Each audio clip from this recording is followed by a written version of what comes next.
तो चलो आज हम लोग 12th क्लास के इम्पोर्टेंट टॉपिक लेके आए हैं जो है सॉल्यूशन।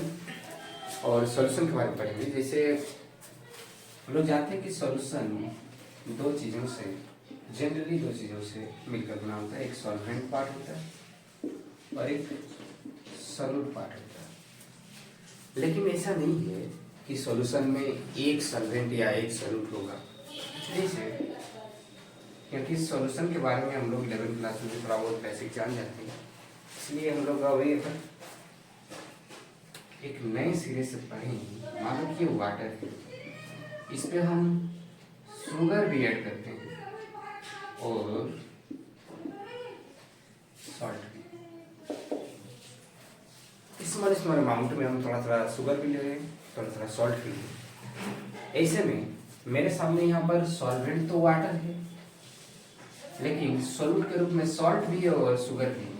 यानी कोई कोई सॉल्यूशन में हमें एक से ज़्यादा भी सॉल्यूट मिल सकता है, इसका ये कंफर्मेशन देता है। अगर हम लोग सॉल्यूशंस की बात करें तो सॉल्यूशंस होता क्या है? पहला लाइन तो ये है कि एक होमोजीनियस मिक्सचर है। होमोजीनियस मिक्सचर क्या होता है? होमोजीनियस मिक्सचर सॉल्यूशन का पहला टेक लाइन डेफिनेशन में यह आना चाहिए कि solution is a homogeneous mixture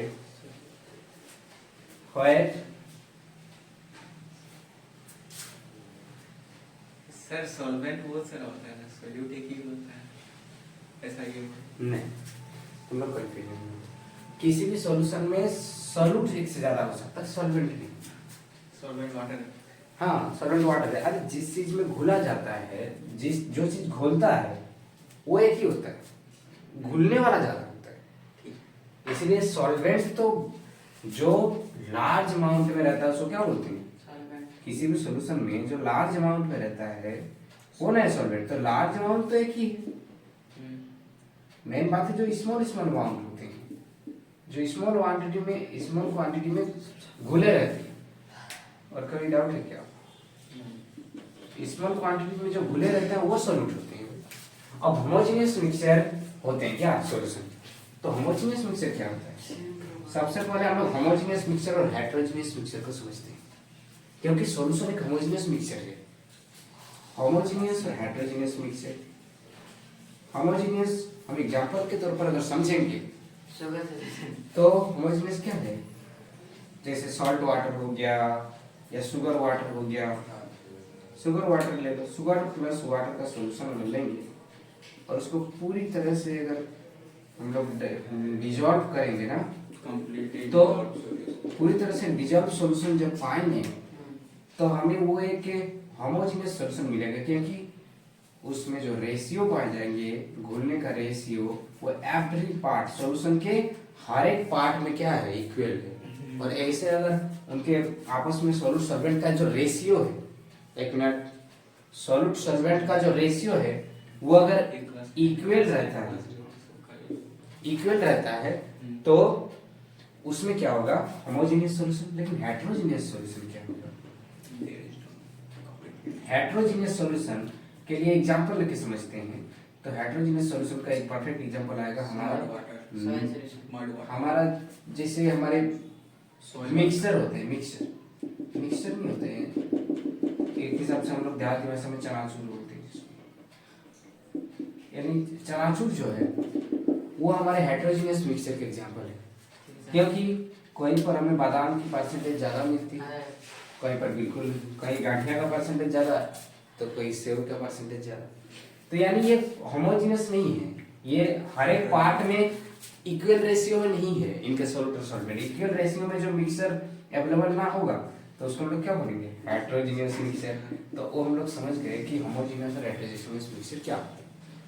अब सॉल्यूशन क्या होते हैं? वो होमोजेनियस मिक्सचर होते हैं। ठीक है, और कोई डाउट है? सॉल्यूशन समझ में आया? अब एक और बात देखो, जैसे एयर भी एक एग्जांपल है सॉल्यूशन का, और अल्कोहल में पानी मिला जाता है, वो भी एक एग्जांपल है सॉल्यूशन का। और पानी मिला तो अल्कोहल सॉल्यूशन है। और भी बहुत सारे, जैसे हमारा जो घरों में यूज होने वाले कुछ स्टील, गोल्ड, जो यूज होने वाले गोल्ड, जो आभूषण के रूप में यूज होते हैं गोल्ड, वो भी सॉल्यूशन है। और घरों में यूज होने वाले जैसे सर एलॉय सॉल्यूशन एलॉय हाँ बहुत सारे एलॉय सब जो होंगे वो सारे भी क्या है, सॉल्यूशन है। यानी अब जो अगला सवाल आता है वो है type of solution. Type of solution से पहले हम तुम लोग को थोड़ा सा डीपली एक्सप्लेन करते हैं अबाउट सॉल्वेंट एंड सोल्यूट क्या होता है। जैसे यहाँ हम तो आराम से वाटर शुगर को ऐड किए तो हमको पता चला कि ये वाटर सॉल्वेंट है और ये सब सोल्यूट है, दोनों सोल्यूट है। चलो एक भी सोल्यूट रहता है, हम तो यहाँ समझा रहे थे कि एक से ज्यादा भी सोल्यूट हो सकते हैं। अब एक छोटे से कटोरा में क्या करो, शुगर ले लो और उस पे चम्मच से उठाकर पानी डालो मगर चम्मच से वाटर ऐड करो, 1 से 2 चम्मच डालो, शुगर हाफ कटोरा है और घोल दो, सॉल्यूशन क्रिएट होगी। थोड़ा देर अगर स्ट्रेन करेंगे तो घुल जाएगा। लेकिन ये फेज किस फेज में रहेगा, किस फेज में रहेगा, ये सॉलिड फेज में रहेगा। यानी जो मेरा सॉल्यूशन है वो किस फेज में है, सॉलिड फेज में। तो ये किस प्रकार का सॉल्यूशन है, सॉलिड सॉल्यूशन। किस प्रकार का सॉल्यूशन, सॉलिड सॉल्यूशन है। अब देखो अगर हम यहाँ पर पूछे कि सॉल्यूट कौन है और सॉल्वेंट कौन है, तो यहाँ पर वाटर बन गया सॉल्यूट और शुगर बन गया सॉल्वेंट। इंटरेस्टिंग। अभी तक तो हम लोग सॉल्यूशन में वाटर को ही सॉल्वेंट मानते चल रहे थे। यहाँ तो कॉन्सेप्ट क्या था, शुगर भी सॉल्वेंट बन सकता है, बस शर्त यह है कि वो ज्यादा मात्रा में रहे, बस। यानी हमें सॉलिड सॉल्यूशन मिलेगा। ओ मतलब टाइप्स ऑफ सॉल्यूशन भी होते हैं, बिल्कुल। अभी हम लोग, और अगर कोई सॉल्यूशन सिर्फ एक सॉल्यूट और एक सॉल्वेंट रहे, अगर one solute and one solvent वाले जो सॉल्यूशन होंगे, वन सॉल्यूट और वन सॉल्वेंट वाले जो सॉल्यूशन होंगे, उसे हम लोग बोलते हैं बाइनरी सॉल्यूशन। क्या बोलते हैं, बाइनरी सॉल्यूशन। बाइनरी मतलब दो, बाइनरी सॉल्यूशन बोलेंगे जिसमें एक सॉल्यूट और एक सॉल्वेंट होंगे। बेसिकली हम लोग चैप्टर में बाइनरी सॉल्यूशन से पढ़ते हैं, पर कुछ जगह अगर ज्यादा सॉल्यूशन आ जाए तो वो केस अलग है। पर हम लोग और एक चीज 12th क्लास में हम लोग देखेंगे तो ज्यादातर लिक्विड सॉल्यूशन देखेंगे, या तो दोनों जो फेज रहेंगे सॉल्यूट और सॉल्वेंट दोनों ही लिक्विड रहेंगे, ठीक है, इस पर चर्चा होगा। या सॉलिड लिक्विड सॉल्यूशन पर बात करेंगे कि सॉलिड लिक्विड में डिजॉल्व रहेगा, ठीक है। यहाँ तक कोई समझ में तकलीफ है? ये दो चीजों पर हम लोग 12th क्लास में बात करेंगे, लिक्विड और सॉलिड लिक्विड सॉल्यूशन। इसमें से कुछ नोट करने वाला हो तो नोट कर सकते हो। तो अभी तक हम लोग सॉल्यूशन और उनके सॉल्यूट सॉल्वेंट पर बात किए, बाइनरी सॉल्यूशन पर बात किए। अभी हम लोग types of solution, next topic है टाइप्स ऑफ सॉल्यूशन। क्या होता है टाइप्स ऑफ सॉल्यूशन? देखो जैसे अभी हम लोग एक एग्जांपल देखे थे जिस पर एक कोटरा हम लोग शुगर ले लिए, फिर शुगर में हल्का सा वाटर मिक्स किए, तो मेरा वो जो सॉल्यूशन बना वो सॉलिड सॉल्यूशन बना, क्योंकि मेरा अभी भी जो सॉल्वेंट है सॉलिड सॉल्यूशन बना, क्योंकि यहाँ पर सॉल्वेंट क्या है, सॉलिड। सॉल्वेंट क्या है, सॉलिड है, क्योंकि अभी भी शुगर के पार्टिकल अच्छे खासे हैं, तो इसको सॉलिड सॉल्यूशन। इसी प्रकार सॉल्यूशन फेज के हिसाब से 3 प्रकार के होंगे, या तो वो गैसियस सॉल्यूशन हो गया अगर सारे के सारे गैसियस फेज में है, या कम से कम जो सॉल्वेंट है वो गैसियस फेज में है तो हम लोग बोलेंगे गैसियस सॉल्यूशन। और अगर सॉल्वेंट लिक्विड फॉर्म में है तो हम लोग बोलेंगे लिक्विड सॉल्यूशन। और अगर सॉल्वेंट सॉलिड फॉर्म में है तो हम बोलेंगे सॉलिड सॉल्यूशन। मगर अगर हम लोग सिर्फ गैसियस सॉल्यूशन की बात करते हैं, ध्यान रखिए गैसियस सॉल्यूशन भी 3 टाइप के होते हैं, या तो गैस में गैसी डिजॉल्व होगा, या तो गैस में लिक्विड डिजॉल्व होगा, या तो गैस में सॉलिड डिजल्व होगा, यानी गैस इन गैस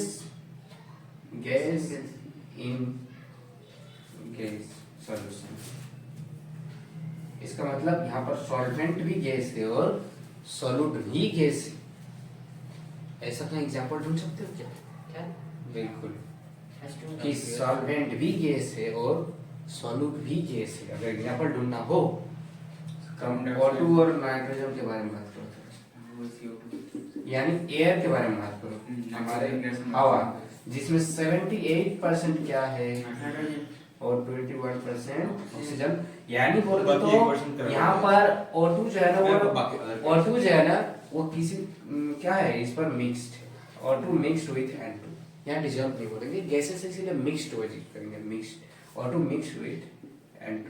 और भी छोटे छोटे हैं, और भी छोटे छोटे गैस है, आर्गन हो गया, हीलियम हो गया, कार्बन डाइऑक्साइड हो गया। पर अगर हम मेजर अमाउंट में बात करेंगे तो O2 यहाँ पर मिक्स्ड है N2 के साथ, और ये भी एक गैस है और ये भी एक गैस है। तो गैस इन गैस सॉल्यूशन ये भी एक प्रकार के यानी गैसियस सॉल्यूशन के पार्ट है। सेकंड क्या हो सकता है कि liquid in gas, liquid in gas का एग्जांपल ढूंढो। लिक्विड इन गैस मतलब कोई एक लिक्विड फॉर्म जो गैस में डिजल्व हो, तो वो है क्लोरोफॉर्म। क्लोरोफॉर्म क्या होता है? CCl4 को हम लोग क्लोरोफॉर्म बोलते हैं। और क्लोरोफॉर्म बनता है हमारे कोलिनेशन से। जब हम लोग पानी में कुछ छिड़कना से Cl2 का यूज करते हैं, क्लोरीन गैस का यूज करते हैं, उस रिएक्शन के दौरान ये क्लोरोफॉर्म का फॉर्मेशन होता है। और ये क्लोरोफॉर्म गैस में N2 में डिजल्व हो जाता है नाइट्रोजन गैस में, यानी chloroform mixed with N2 nitrogen. तो ये एग्जांपल हो गया मेरा लिक्विड इन गैस सॉल्यूशन का। अगर यहाँ से क्वेश्चन पूछा जाता है तो सिर्फ ये एग्जांपल से क्वेश्चन पूछेगा कि एक ऐसा एग्जांपल दीजिए जिसमें गैस इन गैस सॉल्यूशन हो, एक ऐसा एग्जांपल दीजिए जिसमें लिक्विड इन गैस सॉल्यूशन हो, और एक ऐसा एग्जांपल दीजिए जिसमें सॉलिड इन गैस मतलब सॉलिड जो है ना वो गैस में डिजॉल्व हो। ऐसा कब पॉसिबल है? ऐसा भी पॉसिबल है कपूर, यानी उसको हम लोग बोलते हैं कॉम्फर वाले। अगर हम लोग देखें तो वो सीधा सॉलिड स्टेट से किस स्टेट में जाता है? गैस में, यानी सॉलिड से वो डायरेक्ट किस में डिजॉल्व हो गया? गैस में।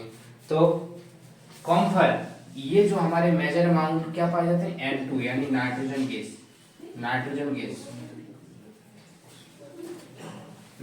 गैस। तो कॉफूर अगर नाइट्रोजन से डिजॉल्व मिक्स हो रहा है तो इसको हम लोग कैसे सॉल्यूशन बोलेंगे? जिसमें गैस तो यहाँ पर है, क्योंकि गैसियस सॉल्यूशन का बात कर रहे हैं तो गैस तो होगा ही। तो अभी हम लोग देखें कि गैसियस सॉल्यूशन में gas in gas, liquid in gas and solid in gas, हर एक फेज में सॉल्वेंट मेरा गैस था तो मेरा गैसियस सॉल्यूशन हुआ। अब जल्दी से मूव ऑन करते हैं लिक्विड सॉल्यूशन पर।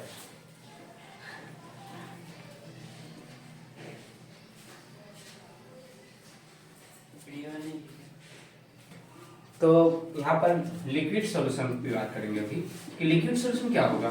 जैसे हम लोग गैसियस सॉल्यूशन में देखें कि गैस सॉल्वेंट था, लिक्विड सॉल्यूशन में लिक्विड सॉल्वेंट रखेंगे, मतलब जो भी सॉल्यूशन होगा वो लिक्विड स्टेट में होगा। जैसे गैस इन लिक्विड, एक एग्जांपल लेते हैं, गैस इन लिक्विड सॉल्यूशन। इसका मतलब यहाँ भी मेरा सॉल्वेंट लिक्विड है और गैस इन लिक्विड। याद करो कि हमारे पानी में रहने वाले जीव कहाँ से सांस लेते हैं? वाटर के अंदर से ही, यानी उसके अंदर बहुत जरूर ऑक्सीजन की मात्रा होगी डिजॉल्व फॉर्म में, यानी O2 जरूर डिजॉल्व रहता है किसमें? H2 में। तो O2 डिजॉल्विंग वाटर, ये एक ऐसा सॉल्यूशन हुआ जिसमें हम लोग गैस इन लिक्विड का एग्जांपल देखें। अगला केस हो सकता है कि लिक्विड इन लिक्विड हो, और इस पर तो इतने फेमस एग्जांपल है कि बोलना ही नहीं है। लिक्विड इन लिक्विड को मिक्स कराने में सब माहिर हो, और हमारे जो पियक्कड़ बाबा सब है वो तो इसमें ज्यादा माहिर हैं कि थोड़े से लेंगे, थोड़े से अल्कोहल को लेते हैं और उस पे पानी ज्यादा मिला देते हैं, जिससे पानी बन जाता है सॉल्वेंट, यानी alcohol in water. Alcohol in water, ये किसका होगा? लिक्विड इन लिक्विड सॉल्यूशन का एग्जांपल। एक लास्ट एग्जांपल अगर हम लोग देखें तो सॉलिड इन लिक्विड। अब तो हम लोग शुरुआती स्टेज में यही पढ़े, solid in liquid solution. Solid in liquid जैसे शुगर सॉल्यूशन ले लो, यानी sugar in water. Sugar in water, ये जो सॉल्यूशन होगा ये मेरा सॉलिड इन लिक्विड सॉल्यूशन, जिसमें लिक्विड ही सॉल्वेंट है और लिक्विड स्टेट में ही सारे सॉल्यूशन पाए जाएंगे, तो लिक्विड सॉल्यूशन। समझ में आया? अब हम लोग लास्ट सॉल्यूशन के टाइप देखेंगे, सॉलिड सॉल्यूशन पर। मतलब सॉलिड सॉल्यूशन, अभी तक हम लोग दो सॉल्यूशन के बारे में चर्चा की है, जिस पर गैसियस सॉल्यूशन, फिर लिक्विड सॉल्यूशन, और अभी पढ़ेंगे सॉलिड सॉल्यूशन। मतलब इस पे जो होगा सॉलिड सॉल्यूशन में सॉल्वेंट सॉलिड रहेगा और सारे के सारे सॉल्यूशन सॉलिड फेज में रहेंगे। फेज क्या होता है? Phase state of matter, liquid state, solid state, gases state, वैसे फेज होंगे, liquid phase, solid phase and gases phase. अब सबसे पहला एग्जांपल लेते हैं gas in solid. Gas in solid, gas in solid में हाइड्रोजन गैस भर भर के ले लो, और जिस पर एक परत ले लेंगे हम किसका? पैलेडियम का। पैलेडियम का, और पैलेडियम पीडी में 900 टाइम्स डिजल्व होता है एज ए पैलेडियम के रेस्पेक्ट में। हाइड्रोजन गैस 900 टाइम्स इस पर डिजल्व नहीं, उसके ऊपर में चिपक जाते हैं, एक लेयर का फॉर्मेशन करा देता है, H2 का लेयर का, यानी इन लोग पूरी तरह से मिक्स्ड हो जाते हैं। इसीलिए हम बोलेंगे कि गैस जो है ना वो सॉलिड में मिक्स्ड हो गया। इधर ध्यान दो। अब लिक्विड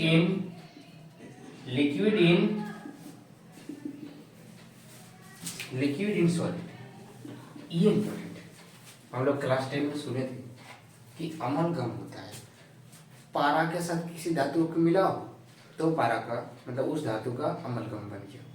यानी उसी तरह से लिक्विड इन सॉलिड मीन्स हम लोग जानते हैं कि मर्क्यूरी जो है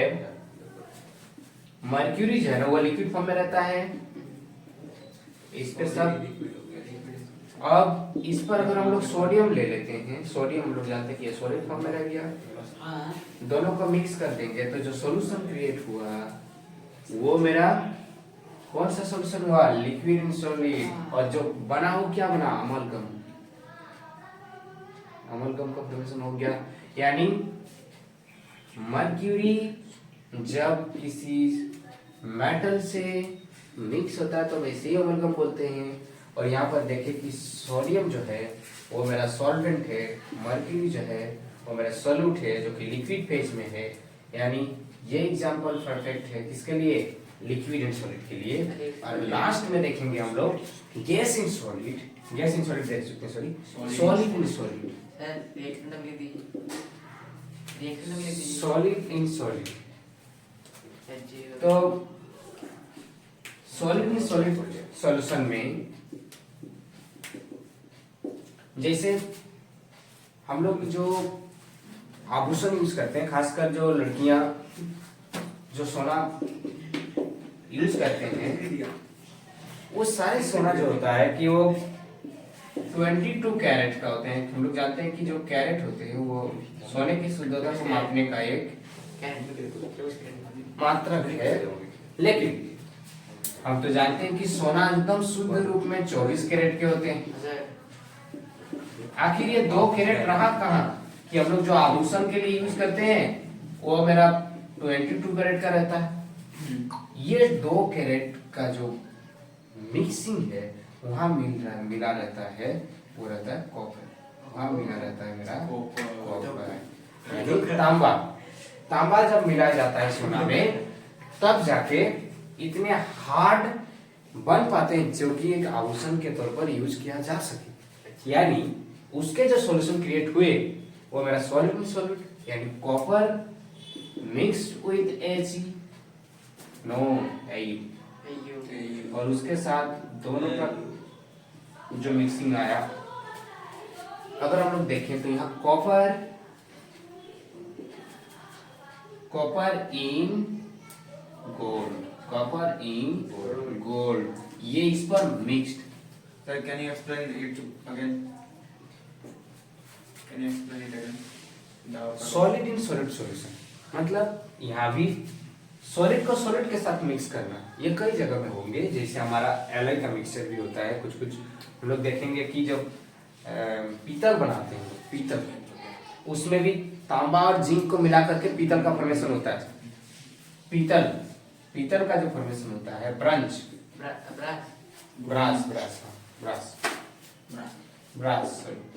का जो फॉर्मेशन होता है वो किससे होता है? कॉपर और किससे? जिंक से। कॉपर और जिंक से मिलकर बनता है ब्रास। तो इसमें भी अगर हम लोग देखें जिसकी परसेंटेज ज्यादा हो गई वो मेरा सॉल्वेंट बन जाएगा। यहाँ पर कॉपर को गोल्ड के साथ मिक्स करके हम लोग जो आभूषण बनाने के लिए जो गोल्ड यूज करते हैं वो बन जाता है। जैसे 22 कैरेट वाला जो आभूषण रहता है उसमें कुछ परसेंट कॉपर का मिला रहता है, जिससे हम लोग कॉपर को सॉलिड इन सॉलिड स्टेट में देखें तो सॉलिड इन सॉलिड सॉल्यूशन में कॉपर मिक्स विद गोल्ड। अभी हम लोग सॉलिड सॉल्यूशन के बारे में चर्चा किए। आगे इस चैप्टर में हम लोग देखेंगे W/W परसेंटेज क्या होते हैं, V/V परसेंटेज क्या होते हैं, W/V परसेंटेज क्या होते हैं, मोलारिटी, मोल फ्रैक्शन, मोलालिटी, और उसके साथ साथ पार्ट्स